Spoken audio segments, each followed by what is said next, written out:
בסוף תחתום לתוכן שלך.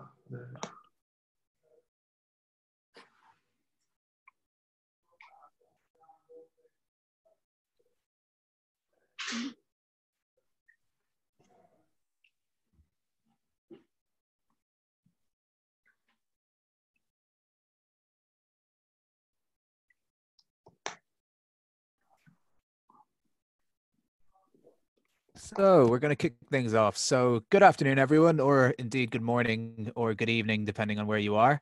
My name's Cormac Cronin Martin. I'm the director of the Move series, and it's a great pleasure to welcome you to today's webinar, which is entitled Go Big or Go Home, How Mobility Operators Are Meeting the Challenge of COVID-19, sponsored by Autofleet. Now, we've got a really exciting conversation ahead, so I'm not going to hold you for too long. I'm just going to hand you straight to Joel Hazan, who's a partner and MD at BCG, who'll be hosting today's conversation. Joel, if you'd like to take it from here. Yes, thank you very much. So my name is Joel. I'm a managing director at BCG in our Paris office, and I've been working 15 in the field of transportation with many clients around the globe. Corporates, governments, startups. And I'm glad actually to have the opportunity today to discuss with you about the impact of COVID on mobility. So thank you, Move. Thank you, Autofleet, for organizing this webinar. So as you can see on this slide, it's pretty clear that COVID has changed everything in the way people move, or actually in the way people don't move anymore. We've seen car traffic decrease sometimes by 90%. We've seen ride-hailing decrease by 80% in average.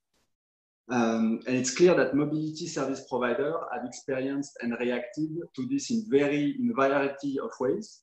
In some cases, testing new ideas, uncovering potential that might potentially last after the crisis is over. And today, we'll discuss those short-term strategies and also the impact that this crisis will have on mobility in a more longer term for as much as we can anticipate from now. So today I'm joined by Kobi and Ohad. Ohad is formerly the VP Mobility and Fleet Ventures at Avis Budget Group. Today, he will provide insight into the challenges from the perspective of a fleet and mobility operator. And we are also with Kobi, Kobi Eisenberg, CEO and co-founder of Autofleet, a company that I have discovered, I think, 2 years ago. And I must admit that I have a lot of respect, if not admiration, for what you've been able to do in such a short period of time. Autofleet is a software platform for fleet optimization. And obviously, in the context that we are experiencing today, where fleet operators are very much challenged, the solution that Autofleet provides can be part of the solution. So if we start with this discussion, maybe a first question to you, Ohad.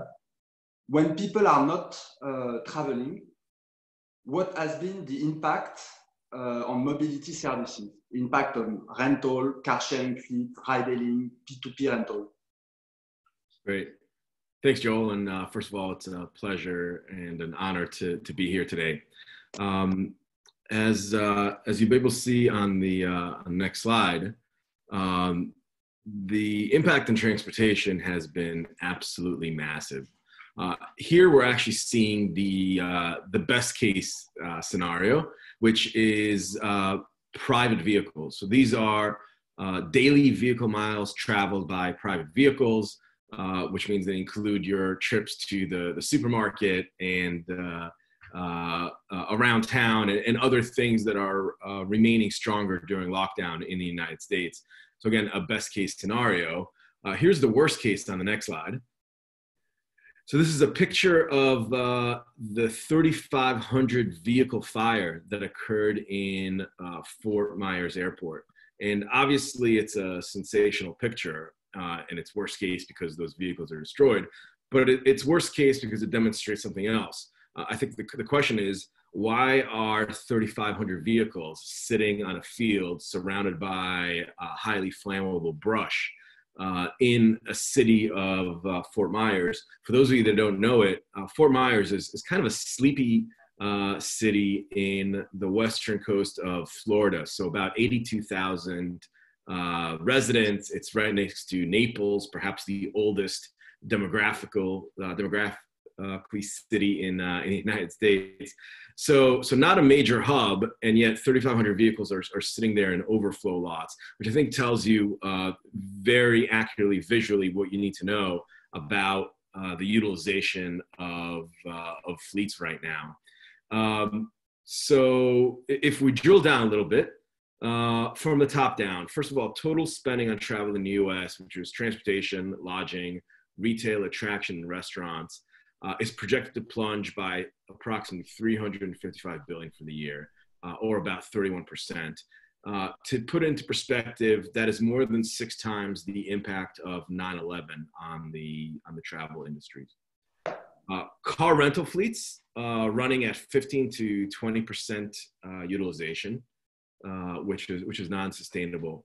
Car share, which is interesting, was initially up as the preferred alternative to mass transit, as the pandemic swept through the country and the world, but then of course down significantly as local economies began to close.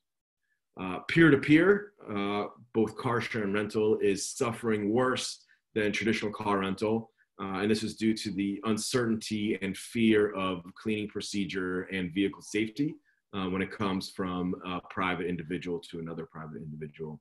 And finally, ride hail, and specifically the Uber business, was projected to be down 94%. So pretty significant impact on mobility services. Thank you. I think this is obviously an unprecedented level of shock for companies that were not very well established or financially stable for most of them. What do you think are the most immediate efforts that can be made to face those challenges? Yeah, absolutely. The first thing that companies have done, which is purely a defensive measure, is obviously defleeting where they can and cost cutting as it comes to OpEx through layoffs and through furloughs. And this is kind of the traditional playbook for fleet-based companies as they deal with downturns. But this has been a really significant hiccup, and I'll share with you the mechanics of what's caused some of the biggest issues when it comes to fleet businesses.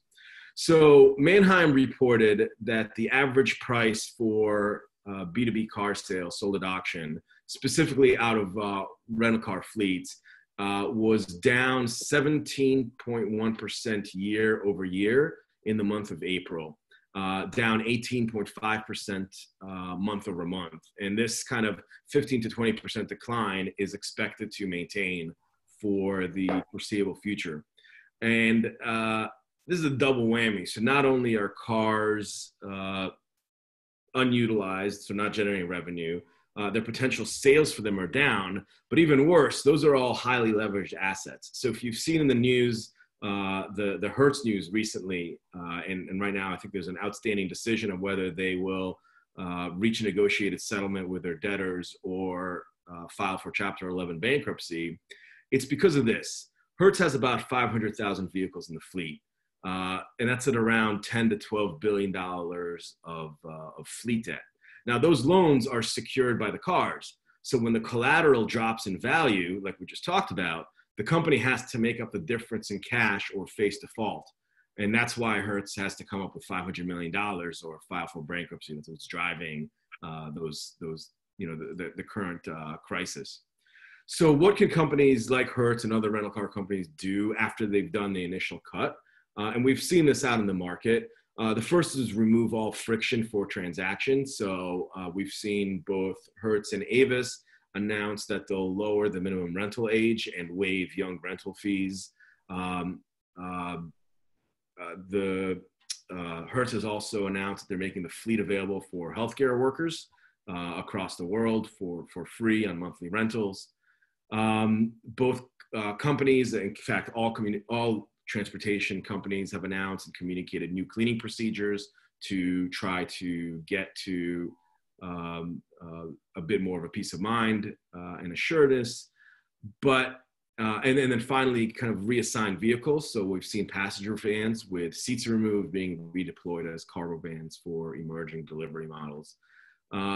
And all of these methods are moving the needle just a little bit. At the end of the day, very little impact because the demand itself, that core transportation demand, is just not there. Yeah, so I think that is, thank you, because I think that is very clear that given the magnitude of the demand shock, it's probably a more drastic move that should be considered. Before we move to the rest of the discussion, I forgot to tell you that I will track the questions that you want to ask in the Q&A section of Zoom. So please ask anything. I will do the curation and share with Ohad and Kobi. At BCG, we have established a tool, and you can see some of the results on this slide. We call it Demand Sentinel. It's as exhaustive as possible way to capture all the shifting trends. And we've created that tool, obviously, at the beginning of the crisis. And it helps us, it helps our clients manage uncertainty in the most data-driven way as possible. So there is many indicators that are followed in this in the Demand Sentinel tool. At a very high level, this is what we observe. At the highest possible level, this is what we observe. And this is where we see the shifting trends, category by category, some of them benefiting from the crisis in the short term, and some of them with probably lasting positive impact, and some categories suffering from the crisis.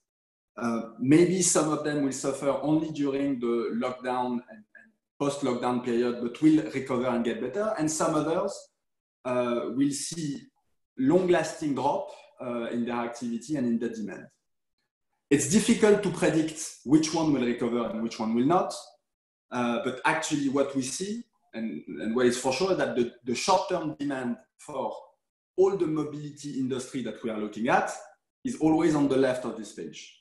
Always all the mobility services, and you know, this is true for urban mobility where we are focusing today, but this would be true as well for longer distance transportation, are part of the categories that suffer the most.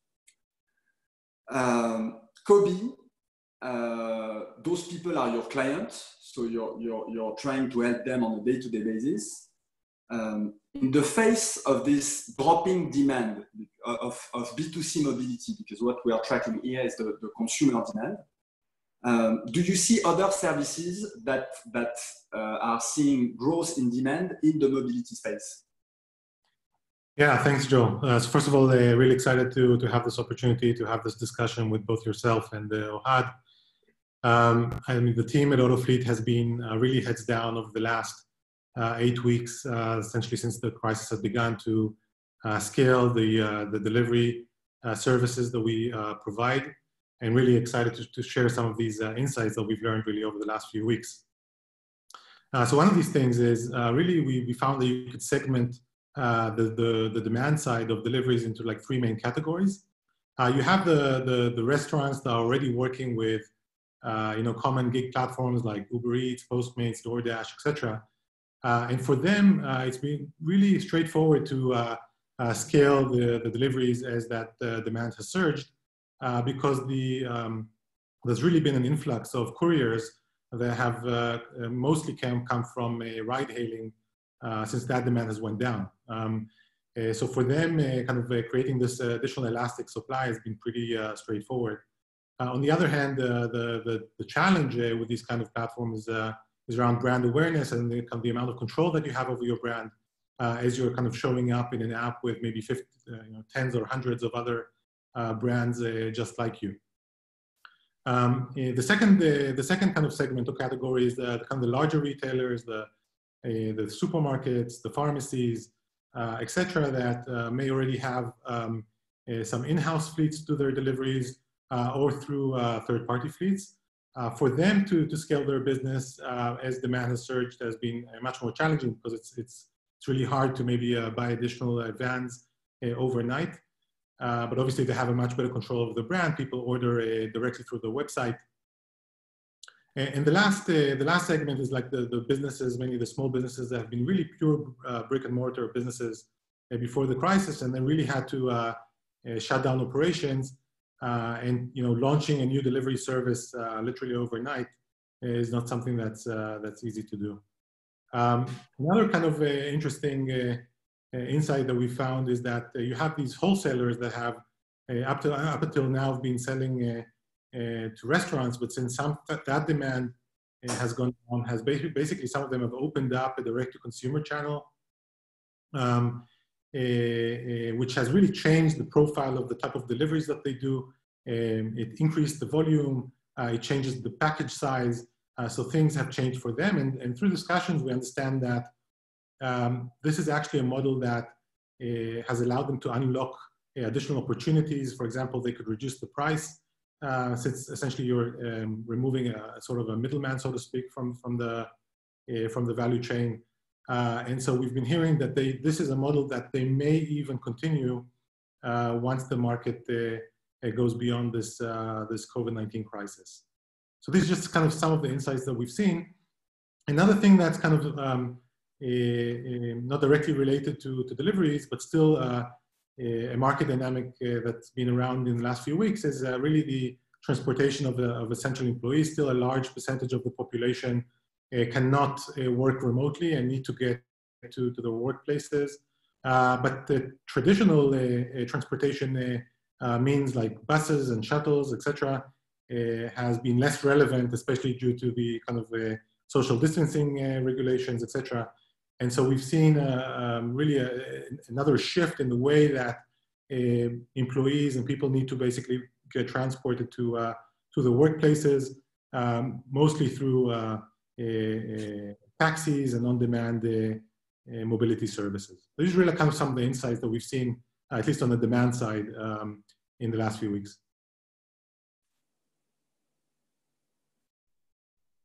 Thank you. So basically what you say is that on one hand, we are seeing fleets that are unused with their traditional business model that are going down. And on the other hand, we see some demand that is picking up in goods transportation and delivery and other stuff. So the $1 million question is, is it possible to connect these two sides? How could this work? Are the fleets set up for this? And do we really have the ability to launch those services?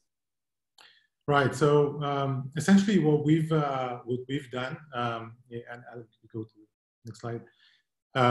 The way that we've seen it work is first basically create a seamless experience for the person that's actually making the order. So book it on the existing retailer site. And basically integrate directly into the retailer existing systems that they have. That order gets routed through the platform and through automated dispatching gets matched to an available vehicle and driver that basically makes that package delivery. Now those could be future orders, maybe a day ahead or days ahead or hours ahead of time, in which case it goes through additional optimization for how to basically cluster these packages into a single vehicle based on where you're picking them up from, where you're delivering, and then in the background of all of this, there's additional optimizations that are running for predicting demand, identifying where vehicles need to be placed, automatically identifying how many vehicles should be on the road even on the first place, in order to make this as efficient as possible. And I think what we found to be the most interesting is that fleets actually have a few advantages on how they can operate this kind of services even more efficiently than the way that it's been kind of handled in the gig economy. Because with fleets, you really have full control over the vehicles and the decision-making of the drivers. And so you could really do these territory-wide, fleet-wide optimizations of where vehicles need to end up and how to balance demand-supply ratios. And so you could really essentially serve the same level of demand with much fewer vehicles and drivers. So that's, I think, a unique angle of how fleets, asset-heavy fleets, can serve this level of demand. And as you mentioned, especially now during the crisis, we've seen demand drops in some of these, like the rental business and the car sharing business, and demand pick up on the delivery and logistics side. These two can actually work quite well together, even beyond what we're seeing now during the crisis. Ohad, maybe you want to complement. Yeah, happy to. So let me talk about maybe answer kind of the same thing from the supply side, and how a rental car company, as an example of a fleet, would look at the world. And maybe I could be more specific and share that my former employer, Avis Budget Group, has partnered with Autofleet to use its rental fleet in order to provide delivery operations. So, can answer this both from the theoretical, but also from the practical considerations that a mobility operator would think about. So we kind of have the three major categories, if you will. And we'll start with the easiest one, which is fleet assets and making fleet available. That's kind of the core of the model. So that's pretty easy. We can tick that off. The next is on fleet operations. Cleaning, maintenance, all the fueling, all of those are, again, part and parcel, not a big deal. What you have to solve for next is drivers. And at first that seems like it's perhaps a big challenge. But if you know mobility operators, and this kind of goes across them, there's actually a lot more people involved in moving assets around to position them to be in the right place at the right time for the consumer than meets the eyes. So whether that's rental and shuttling vehicles between airports and cities, whether that's car share, which is reallocation within a city for better positioning. Obviously, that's true for scooter and e-bikes as well. There's a whole bunch of drivers that already exist within the company, and that could be repurposed to drive and perform delivery functions. And that leaves dispatching as kind of the really big capability and systems gap that a mobility operator would have. I think it's what Kobi kind of just addressed. And I don't mean just the physical act of dispatching, of saying go from A to B and do a task, although that's certainly part of it. It's everything from the commercial mechanics of order taking, pricing, the ability to predict demand, shift management for those drivers tied to that demand, and commercial optimization of the whole system. So collectively describing that as dispatching. And all of these are new capabilities, represent kind of a major shift. Pricing is a major shift, kind of moving from time-based charging of going by the hour for car share or by the day for rental to delivery or order-based pricing. The cost driver is always also different, right? A traditional fleet model, asset utilization is kind of your major KPI. Here, labor productivity and controlling that cost becomes a major KPI. So the shift there. And putting it together and having the ability to simulate that operation, predict yield, bring in labor efficiently, it's all needed. Otherwise, you'd roll out this kind of model in a very small way, being afraid to overcommit to it. So these are kind of key capabilities that we need, and one that Avis Budget has looked to Autofleet in order to provide. Thanks, Ohad, and thanks, Kobi, for giving us such a clear perspective of the, I would say, operational challenges that we will have, that mobility players will have to face in the coming months, if not coming years. Maybe now let's take a step back and think longer term. Ohad, how do you see the demand for mobility services coming out of the crisis? What does the recovery will look like? What will change? Maybe also what mobility services, what segments of the industry will be hit the hardest? And there is also a question coming from the audience, which is fairly specific and interesting, which is which one of mobility services or the automotive industry will pick up stronger and will get out of the crisis quicker? Okay, that's a big complex one. So let me try to address those one at a time. There is a lot of questions in my question. So let's start with the let's call it the $1 trillion question, which is around recovery. And I've honestly changed my mind on this, several times since Joel, you and I first started talking. Because at first I would have thought it was a W, but now I think it's more of how I sign my name, which is just going like this. It's tough to say. And I'm personally very worried about the second wave coming in October, November. But for now, let's just start with assuming this summer and early fall, we start seeing what a post-COVID world looks like, and then dealing with that second wave. We found some statistics coming out of China, out of Shanghai and Chongqing specifically. I think they're really interesting. I can even rationalize some of them.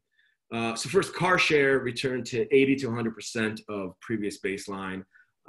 This makes sense to me. If you recall earlier, I shared that car share actually saw a significant rise before the city started shutting down. So people started choosing away from public transport into car share as their chosen modality.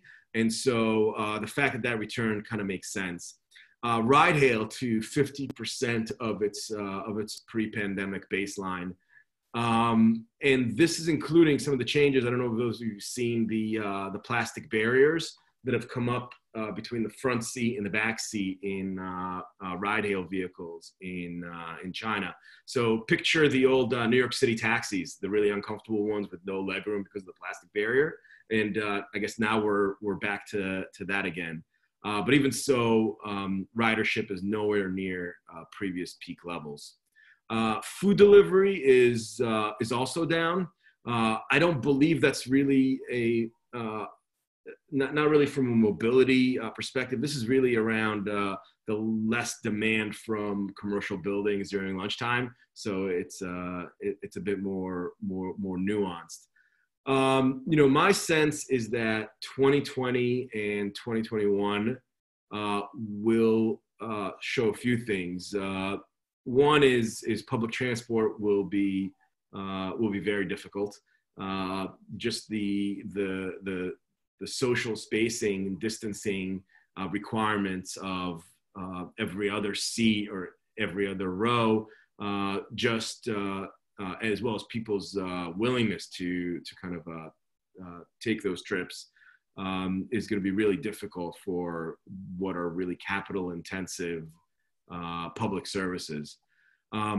E-bikes will fill a lot of this demand. And I think 2020 and 2021 will really be when e-bikes take off meaningfully and filling that short to mid-length trip that was previously taken by both public transport and ride hail.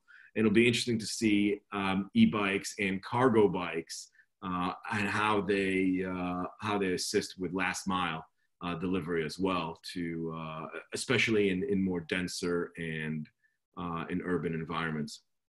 Let's see, as I go deeper in here, I think as we go for longer trips and ones that do require vehicles, the more contactless or more socially remote that you can be, the better, the more you'll dominate as an operator or a brand.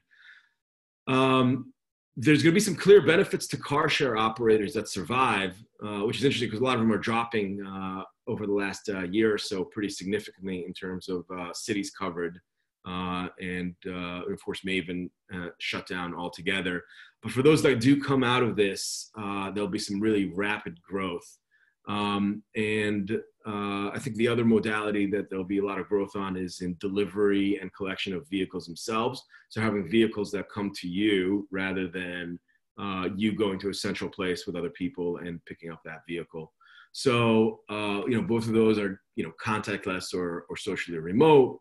And I was just going to think about the peer-to-peer brands that I shared were getting impacted very severely.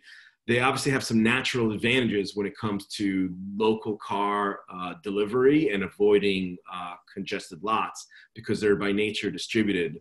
But they do suffer from the consumer anxiety about both cleanliness and safety. The rental car and car share brands have natural advantages when it comes to assuring the car is clean, but they're relying today on kind of the real estate model, the local market real estate model that they have in their facilities. So for the brands that are able to solve both, getting close to the consumer and having assuredness of safety and cleanliness, there's a real chance to dominate here. Let's see, I think the interesting thing, and tying it back to our previous conversation, is there'll also be clear advantages to those mobility operators that have been able to diversify and use their vehicles and their drivers to keep a larger fleet operating, doing different things, and whether that is moving essential personnel, whether that's delivering for grocers or for hard goods.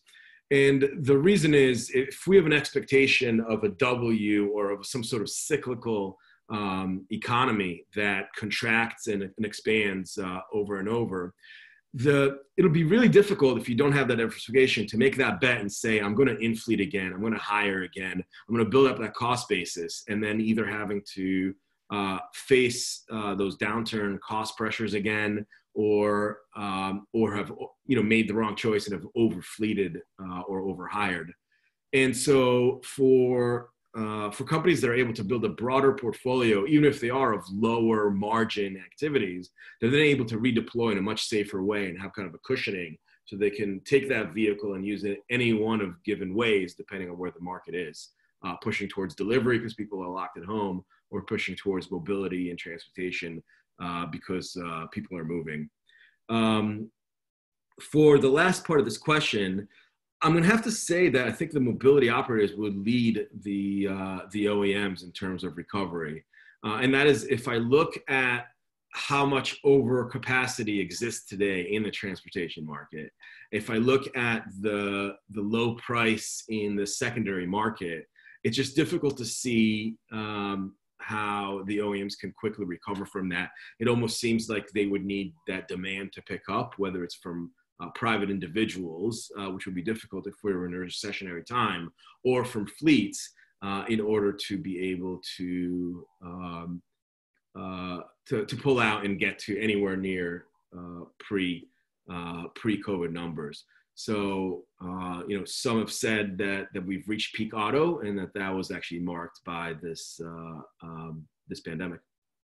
Yeah. So there's another question on this from Bjorn, and I tend to agree with him. The question being, does individual riding, owning a car, will have a comeback due to fear of people of infections and hygienic reasons?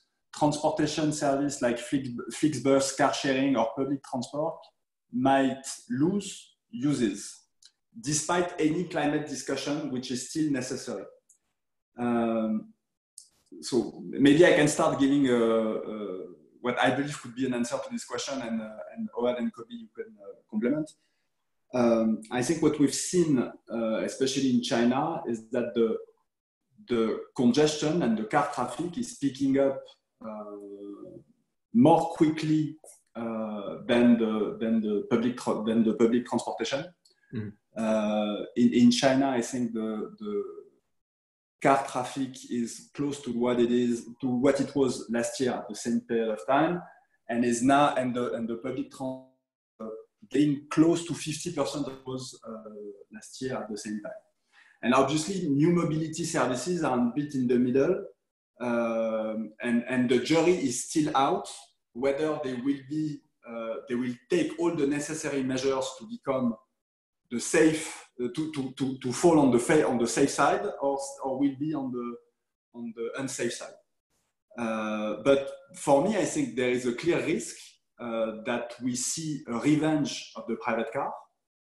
And so that puts a lot of expectations, if not pressure, on the mobility operators to find the appropriate solutions and measures to be part of the solution of this crisis rather than be left apart by the users that will not trust the condition of usage. Maybe Kobi or Ohad, you would add something to that? Yeah, I think I would agree. I mean, public behavior is very hard to predict because in many cases it's not dependent on the pure statistics and the numbers, but enough that there is like one case of people getting sick on public transport, etc. That gets on the news, and then people react to it in different ways, even though it may not be an accurate measure of the actual risk of taking public transport or shared vehicles or whatever the case is. So I think this is one thing it's quite hard to predict, especially as depends on how this whole crisis kind of evolves over time, and does it kind of stay with us at some scale or completely go away. But I think it's definitely an interesting, interesting trend to monitor going forward. Yeah, there's more than kind of one forces at play here, which I find are going to be fascinating. So there's three that I'm thinking about. I'm sure there's more. One is, and this is not at all diminishing what you said, which is very real personal fears about people making choices based on their health. The first is the undeniable fact that the utilization-driven economics of private vehicle ownership are poor. I mean, it is a wasted asset that sits in our driveways or in front of our apartments for a majority of the day in the week. So that doesn't go away. And the question becomes, obviously people are assigning value, additional value to that ride because of safety concerns. But there's two other trends that I'm going to find interesting. The real obvious one is around remote working. So while people may choose private transportation over public, the question is how many of them are going into an office or a place of work, how many days a week? I think there's been a lot written and talked about this topic, but there will be some impact and obviously some stickiness to people working remotely and companies understanding that it's not as tragic of an occurrence as they may have thought it was pre-pandemic. The third one, which I think is less discussed and I've been kind of interested in thinking about, is around livability of cities. So if I am in New York and the air, first of all, is the cleanest that it's been in years, perhaps centuries, I guess, for decades. City. Yeah. But not only that, now the mayor is talking about closing down the streets so that restaurants and cafes, in order to be able to survive, are able to socially distance but sit people throughout the street. I mean, that sounds kind of idyllic to me. And if all of a sudden the air is clean and up and down, Broadway or Houston, cafes are dominating the landscape in a walking city, perhaps as a citizen, I am now going to be a lot more accepting of no vehicle zones that are much broader, or perhaps tightly controlled mass transit zones that only allow very specific coordinated transportation options to go in order to maintain that livability, which could be as a counterbalance. I guess it's a long-winded way of saying the cities will have to tell us what will happen and what won't happen, but there could be trade-offs that may push the trend the other way and make it not as negative, Joel, as I think you may fear. Yeah, clearly, I fully agree with you, Ohad, and I believe that we might be at a tipping point in urban planning, in transportation planning, and that it will take courage from the cities, from all public authorities, to go in the right direction, which might be the one you described, rather than letting us fall back into the trap of private car and congestion. Yeah, I mean, the cynical way to say it would be cities will say, we're not going to do anything that hampers recovery, commercial and economic recovery. So go nuts with unfettered capitalism, right? But we hope it's on the other side. Yeah, and there is also a question about the risk of this of this crisis to prevent us from focusing on air quality and pollution reduction that was starting to become a priority in the transportation field. So as you may all be aware, transportation is the third source of gas emission in the world, just behind energy production and industry. But the two first have been able to start decreasing their gas emission years ago, where transportation was only starting the journey. Do you see a risk? I see a risk, but do you see a risk that we lose this focus? Yeah, I mean, absolutely, I see a risk. If if we say that electrification is a purely economic decision, and I'm not saying that it is, but if you look at it from a purely economic lens, the reduction in demand has, as well as other, call it less organic activities, have lowered gas prices significantly. So you have that. We already talked about vehicle prices and used vehicle prices down close to 20% year over year, which means the math, the ROI for moving from ICE to EV is different for many use cases, and that will slow down conversion.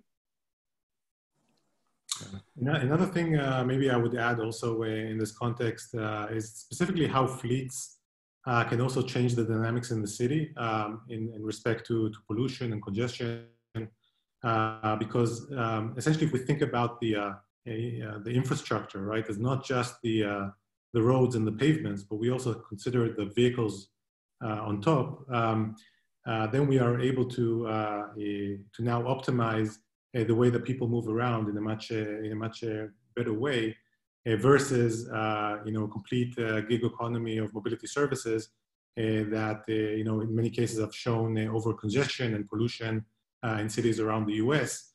And then when fleets provide these kind of mobility services, when we step in to provide that, then it can basically partner with cities in order to provide a much more optimized solution, and then overall increase the livelihood of the city while still sustaining a high level of accessibility. I think some of the opportunities that we're seeing now of fleets providing these mobility services can also stay with us into the future. Kobi, I have another question. Coming back to the model that we discussed and that you described of connecting supply and demand. So I think it's very clear the potential it has, at the moment in the crisis, and maybe for a long period of time if the crisis lasts. Do you also think it has a potential to last longer when we go back to what normal would be? Yeah, I think in order to try and predict what's going to last post the crisis is maybe trying to think about what are the challenges that these kind of dynamics that we're seeing now are already existed before the pandemic hit. One of those challenges that we've seen even before COVID-19 is about really the demand-supply ratios, right? Because in any marketplace, and specifically with ride-hailing and delivery, you can never build demand, you can never build supply to meet peak demand, right? I mean, if you did that, it means most of the time it's unemployed, and therefore it's not a sustainable service. And so whenever, like during the course of the day, usual hours, demand supply are balanced, no problem. And when demand peaks, when demand exceeds supply, and then what we usually see, ride-hailing companies do is basically surge the price. And when the price surges, essentially two things happen. One, supply increases because it creates incentive for drivers to go into the areas of peak demand. But it turns out it's not very effective. So actually, only a subset of the drivers take action. While what happens more significantly is that demand drops. So all the price-sensitive customers basically churn away, and that's millions of dollars of sunk revenues, the scale of some of the largest ride-hailing companies. And so when we see kind of the dynamics that are happening right now during this crisis, where fleets can start providing, fleets that their traditional demand has gone down, can start providing these services, then you can start having much more control in terms of how can you balance demand supply and provide a much more effective service rather than creating incentives. So I think this is something that we may see going forward. In addition to that, what is also interesting is that the demand profiles between both ride-hailing / delivery services actually complement rental demand quite well, right? So if you look at weekends, for example, ride-hailing and delivery services peak almost anywhere in the world during weekends, while rental demand is lowest during weekends because there's not much B2B demand. So I think these kind of dynamics will make sense to carry forward even beyond the crisis. And I think we'll see these new kinds of business models, both for the fleets and retailers that are looking to provide a more robust delivery service.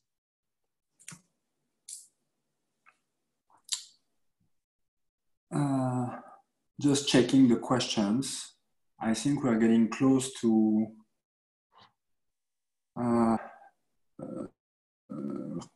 the end of those questions. Maybe one,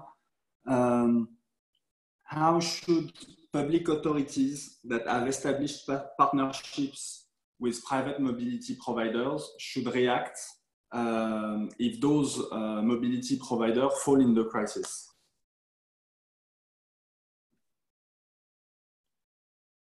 I think one thing that we've seen is that some of the mobility providers are actually stepping up and offering their services for free, especially to essential employees and healthcare workers, and they're doing that in collaboration with the cities. The cities, on the other hand, are basically providing removing different kinds of requirements for payment parking, like parking payments and tolls and different kinds of payments that they would otherwise require. So we've actually, according to the things that we've actually seen quite a tight collaboration between mobility providers in different cities working with the authorities in order to provide a service that still makes sense during these times. One last interesting question. So for the players who I would say are asset light, so like Uber, no drivers, no cars, how can they control the sanitary challenge? Yeah. I mean, it's certainly more difficult to do so in a gig model, right? And I think that's one of that's one of the advantages of having an owned fleet and an owned labor model. Right? The disadvantages are significantly different cost structures. The advantages are the ability to uniformly apply procedures and ensure cleanliness or anything, safety to SLAs that could be different for different sets of customer groups.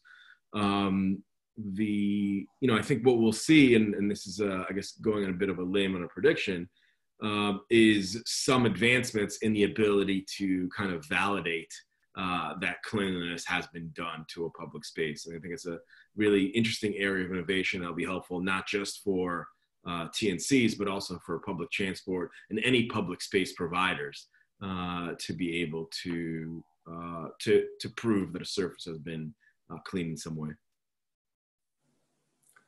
Thanks. Maybe before closing, and before some closing remarks, I guess the audience, and it shows with the number of received, has been very interested in the topics that we discussed. How can they get in touch with you if they want to learn more? Yeah, so we'd be happy to continue having conversations if there are like fleets in the audience here or retailers that are looking to fulfill more demand just shoot us an email at hey@autofleet.io or follow us on Twitter. We'll be happy to get in touch. Thanks. So maybe a closing remark from my side. Clearly, we are in challenging times, and I think that we've seen in the discussion that the opportunities are real. Remote working, maybe an explosion of bike usage, the livability challenge that you mentioned, Ohad. But it's clear that the risks are very important as well. Of course, public authorities will play a key role in managing this crisis, and we expect that public authorities take the leadership in setting the new rules and the new standards. But it's also clear that private operators will have a key role, and I think this is what we discussed today. This role will be a role of innovation, of creation of new services, of creation of new business models, like the ones that we discussed today. And I think that's critical because most of the innovation, if not all of the innovation in the mobility space, has come from startups, companies that didn't exist 10 years ago. So I think the responsibility for this player to help us get out of the crisis is real. And we basically have no choice. We have no choice for the environment. We have no choice for the livability of cities. So the discussion we had today, I think, is really critical because it's a small part of the big challenge that we have to solve all together. So thanks, Ohad. Thanks, Kobi. I believe this was a fascinating discussion, and I hope that the participants all enjoyed as much as I did.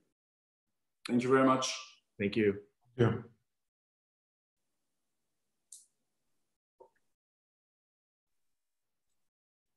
Great. That was an excellent discussion. Cormac here again from the Move conference. Just a big thank you to Ohad, Kobi, and Joel. Very informative discussion.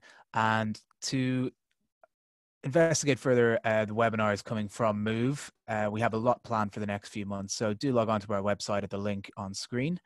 So we look forward to that. And thanks again.